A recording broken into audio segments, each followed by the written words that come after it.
એક આ લીલું ટી શર્ટ લઈ લઉં, એક આ લાલ ટી શર્ટ લઈ લઉં, એક આ બ્લુ ટી શર્ટ હોતે લઈ લઉં, આ કાળો શર્ટ લઈ લઉં. ઓલા ઉપર ધ્યાન રાખજે, ઈ મને એવું લાગે ચોર હે. એક પેન્ટ લઈ લઉં. હાલો ભાઈ, એટલી વસ્તુ લીધી. આ કેટલાની છે?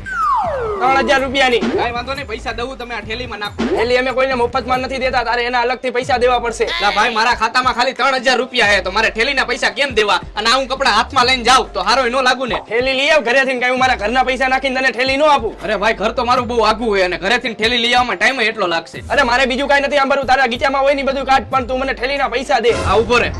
આ મારું ખાલી પાકીટ, આ મારી ગાડીની ચાવી, આ મારો રૂમાલ, અને આ મારી પાસે કોઈ પૈસા માંગે ને એના માટે. અરે ભાઈ, નથી જોતા થેલીના પૈસા. સમજી ગયો, પણ તું બહુ મોડો સમજો. થેલીના તો શું, પણ હવે આ કપડાના પૈસા નથી દેવા. ફટાફટ કર પેક.